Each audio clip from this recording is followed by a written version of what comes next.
इस पर अब्बा उसे देखते ही अंदर जाने का हुक्म देते। सफदर भाई उसके आंखों आंखों में किए हुए इशारे समझने से इनकार कर देते। वो भी तो शाम के वक्त बैठक से उठने का नाम न लेते थे।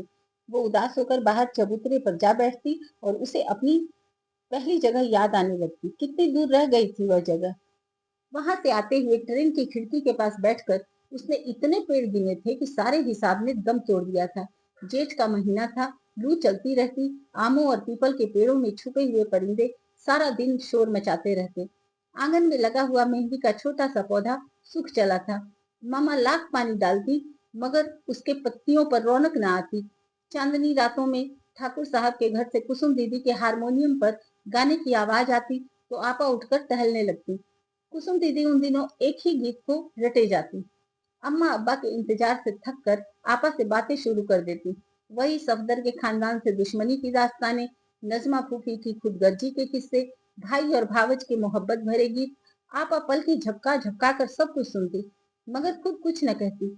अब्बा की बैठक जब सुनी होती तो वो किसी दोस्त के घर चले जाते और 10-11 से पहले वापस न आते। रात सोने से पहले वो सफदर भाई के पास चली जाती। बाहर चबूतरे पर उनका पलंग बिछा होता, जहां वो खामोश पड़े कुछ सोचते रहते। सफदर भाई कहानी सुनाइए। वो जाते ही फरमाइश करती और उनकी कमर से टेक लगाकर बैठ जाती। सफदर भाई अपने बचपन में सुनी हुई कहानियां याद करने लगते और जब कहानी याद आ जाती तो जोर से हंसते। वो हमेशा एक शहजादी और एक गरीब आदमी की कहानी से शुरू करते थे और गरीब आदमी शहजादी को न पा सकने के दुख में हमेशा मर जाता था। सफदर भाई, आप तो किसी शहजादी से शादी नहीं करेंगे? एक बार उसने चिंतित होकर पूछा था। लाहौल बिला, मैं क्यों मरूंगा बिट्टो? वो इतना हंसे थे कि वो चिढ़कर रह गई थी। गर्मियों की छुट्टियां गुजरती जा रही थी। वो खुश थी कि स्कूल खुलने के दिन करीब आ रहे हैं। जितना वक्त स्कूल में गुजरता वो खुश रहती, सारी दुनिया को भूल जाती। उस दिन दोपहर में जब वो सो रही थी तो अम्मा के जोर जोर से बातें करने की आवाज ने उसे जगा दिया था। अब्बा की आवाज मध्यम मगर झल्लाई हुई थी। वो घबरा कर दालान में आ गई, जहाँ आपा पहले से खड़ी थी। उसकी समझ में न आया कि आखिर बात क्या है। जरा देर बाद बाहर से राय साहब की आवाज आई और अब्बा बाहर चले गए। आपा अब्बा के जाने से पहले ही अपने कमरे में चली गई। इस घर में सफदर दूल्हा बनकर उसी वक्त आएगा जब मेरी लाश निकल जाएगी। अब्बा ने जाते जाते अम्मा की बात एक लम्हे को रुक कर सुनी और फिर चले गए। अब्बा जैसे ही बैठक में गए, अम्मा ने आकर आपा को लिपटा लिया। देख लेना, मैं जहर खा लूंगी। वो तुमको उस कमीने सफदर के साथ ब्याहने को सोच रहे हैं। हाय, उनका तो दिमाग खराब हो गया है। ये उस शख्स से शादी करेंगे जिसके बाप दादा ने खानदानी इज्जत लूट ली, मेरा राजपाट छीन लिया। अम्मा रोते रोते पलंग पर बैठ गई। अब उस कमीने को बीए करने के लिए अलीगढ़ भेज रहे हैं। मैं आज ही तुम्हारे मामू को खत लिखूंगी, फिर देखूंगी कि सब कुछ कैसे होता है। वो डर गई कि मामू मियाँ जाने क्या करेंगे, मगर फिर कुछ सोचकर तसल्ली हुई कि अम्मा तो हमेशा ही मामू मियाँ को खत लिखा करती हैं, मगर वो 2-3 महीने बाद ही जवाब देते हैं। तुम्हारी दादी बेशरम थी, जो सफदर के बाप को दामाद बनाकर अब तक जिंदा बैठी हैं। मैं तो उसी वक्त जहर खा लूंगी। आप क्यों परेशान होती हैं? कुछ भी ना होगा। आपा जैसे कुएं की तह से बोली। उनका चेहरा सफेद हो रहा था। ए हमारे आसमानी बाप, तू हमारे घर की लड़ाइयां खत्म करा दे। सफदर भाई के कमरे में जाते हुए वो चुपके चुपके दुआ कर रही थी। मिस मर्सी की याद कराई हुई यह दुआ उसे बहुत से दुखों से निजात दिला देती थी। कमरे में जाकर देखा कि वहां तो सफदर भाई भी रो रहे थे। कुछ नहीं करता यह आसमानी बाप भी। वो आसमानी बाप से भी रूठ गई थी और रोते रोते सफदर भाई से लिपट गई। सब रो रहे हैं, अल्लाह करे मैं मर जाऊं। वो बहुत संजीदा हो रही थी। अरे मैं तो अलीगढ़ जा रहा हूँ ना, इसलिए रो रहा हूँ। मुझे अपनी आलिया बिट्टू याद आएगी। उन्होंने हंसते हुए आंसू पोंछ लिए। तुम 10-11 साल की होकर कितनी बड़ी हो गई हो, उन्होंने कहा लगाया। मुझे मालूम है सब झूठ बोल रहे हैं। सफदर भाई सिर्फ एक हफ्ते बाद अलीगढ़ जा रहे थे। एक हफ्ता पूस के महीने के सूरज की तरह जल्दी जल्दी डूब जा रहा था और वो बीते हुए दिनों को उंगलियों पर गिनती रह जाती। वो कितनी उदास रहने लगी थी। उसे यकीन था कि आपा के बाद सिर्फ सफदर भाई उसका ख्याल करते हैं। आपा खामोशी से मोहब्बत करती हैं, मगर सफदर भाई तो उसके साथी हैं, जिनसे वो खेलती है, कहानियां सुनती है। वो चले जाएंगे तो फिर वो क्या करेगी? सफदर भाई ने यह दिन अपने कमरे में बंद होकर गुजार दिए। उन दिनों आसमान पर बादल छाने लगे थे, भीगी भीगी हवाएं चलती रहती। अम्मा ने सफदर भाई की सूरत देखने से इनकार कर दिया था। अब्बा ने अम्मा से बात करना छोड़ दिया था। वो 10-11 बजे रात तक अंग्रेज दुश्मनी को मौखिक रूप से व्यक्त करने में व्यस्त रहते। आपा का अध्ययन बहुत तरक्की कर गया था। वो जो कुछ पढ़ती उसे याद करने लगी थी। घंटों बीत जाते मगर पन्ने पलटने की नौबत ही न आती। वो घर के माहौल से घबराकर बाहर चबूतरे पर जा बैठती, वहां जहां चपरासी बैठ गुड़गुड़ी पिया करता। वो चपरासी से बातें करने लगती। तुम्हारी कितनी तनख्वाह है? 15 रुपए। तुमने अपना घर ईंटों का क्यों नहीं बनवाया? हम गरीब जो हैं बिटिया, पक्का घर बनाकर लोगों की बराबरी थोड़ी कर सकते हैं। उसे एकदम सफदर भाई के अब्बा याद आ जाते, जो जीते जी किसी से इज्जत न करा सके। उसे वो सारी कहानी याद आने लगती जो कितनी बार आपा को सुनाई थी। उसका कलेजा दुखता तो वो उठकर सफदर भाई के पास चली जाती, मगर वो तो उन दिनों की बात करना भूल गए थे। दूसरे दिन सुबह सफदर भाई अलीगढ़ जा रहे थे। उनका सामान बंधा रखा था। कमरा बिल्कुल उजाड़ मालूम हो रहा था। अम्मा उस दिन बड़ी बेताबी से सारे घर में टहलती रहीं।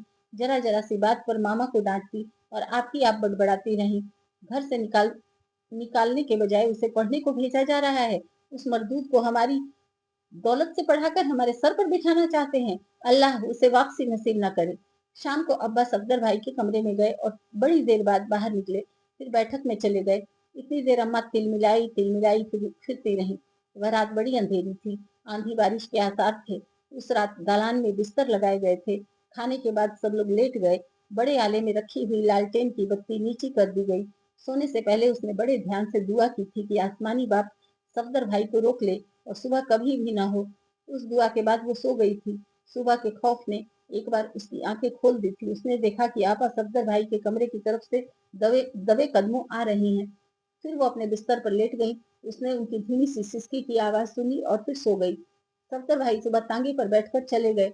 जाने से पहले वो अम्मा के पास आए थे। जरा देर खड़े रहे, मगर जब अम्मा ने उनकी तरफ देखा तक नहीं तो मामा की दुआएं लेते चले गए। वो दरवाजे तक उनके साथ गई, मगर जब तांगा कच्ची सड़क पर धूल उड़ाता चल दिया तो वो अब्बा की टांगों से लिपट कर रोने लगी। वो पहला मौका था कि वो अब्बा की टांगों से लिपट गई थी और वो सर पर हाथ फेर रहे थे, वरना अब्बा को फुर्सत ही कब मिलती जो किसी से मोहब्बत का इजहार करते। दोपहर को कुसुम दीदी आ गई, जो चुपके चुपके आपा से बातें करती रही। शाम को चाय के बाद अब्बा ने अम्मा से पूरे हफ्ते की बात की थी। जब वो बीए कर लेगा तो वह कामयाब जरूर होगा, समझ गई? हम भी देखेंगे। अम्मा की आवाज में एक प्रकार की चुनौती थी। डरते गए। सफदर भाई की याद मध्यम पड़ने लगी। स्कूल से आकर वो कुसुम दीदी के घर चली जाती और वहां हारमोनियम पर कौन गली गयो मेरी शाम का अभ्यास करती रहती। वो उनके घर में कितनी खुश रहती। उसे अपने घर का माहौल अच्छा न लगता। अब भी हर वक्त चिंतित और बिखरी हुई नजर आती। आपा उसी तरह या तो किताब के एक ही पृष्ठ पर नजरें गाड़े पड़ी रहती या फिर नजरें झुकाए किसी न किसी काम में अम्मा का हाथ बटाती रहती। उसने मन ही मन फैसला कर लिया कि सफदर भाई के अलावा भी यहाँ कुछ गड़बड़ है। सफदर भाई के कमरे में बड़ा सा तख्त डाल दिया गया था, जिस पर सफेद चांदनी बिछी हुई थी। खाने के लिए उसी पर दस्तरखान सज जाता।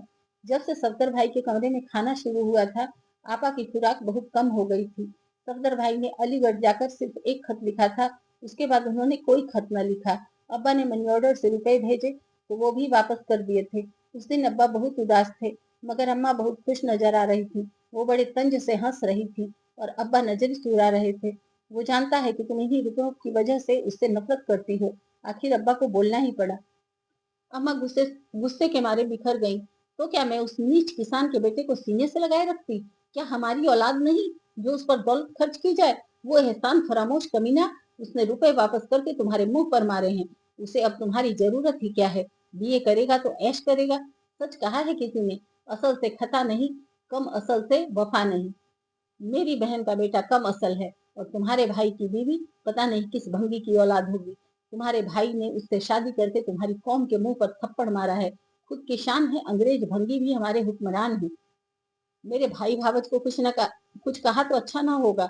वो तुमको जानती है ना, इसीलिए मुंह नहीं लगाती। मेरी वजह से चुप रहती है, वरना कब का तुमको जेल भिजवा देती। अम्मा की आवाज भर्रा रही थी। वो भंगन मुझे जेल भिजवा देती? अब्बा गुस्से से चीखे। अम्मा जोर जोर से रोने लगी। आपा का चेहरा सफेद हो रहा था और वो दिल ही दिल में हिलक रही थी। वो जितनी बड़ी होती जाती उतनी ही जज्बाती, उसे अब्बा से गहरी मोहब्बत होती जा रही थी और अम्मा की झगड़ालू तबीयत उसे उब बढ़ती जाती। मगर जब अम्मा को रोते देखती तो उसका दिल तड़प उठता। यही जी चाहता कि अम्मा को कलेजे में छुपा ले। अब आए तुम्हारा वो नीच भांजा, अगर भंगी से जूते न लगवाए हों तो मेरा नाम नहीं। अम्मा ने रोते हुए चैलेंज किया। जरूर आएगा और यही उसकी बारात आएगी। अब्बा कहते हुए तेजी से बाहर चले गए। अम्मा देर तक बड़बड़ाती रही। एक दिन इस घर का अंजाम बहुत बुरा होगा। वो कमरे में चली गई। आपा आपा खर्रे पलंग पर औंधी पड़ी थी। आलिया बिट्टू, मैं उन्हें खत लिख दूंगी कि अब वो यहाँ कभी न आए। आपा ने सर उठाकर उसकी तरफ देखा। उनका चेहरा कितना पीला हो रहा था। मगर अब्बा जो कहते हैं कि तुम्हारी शादी होगी सफदर भाई से, उसने आपा पर झुककर कहा। उफ, अम्मा, यह शादी कभी न होने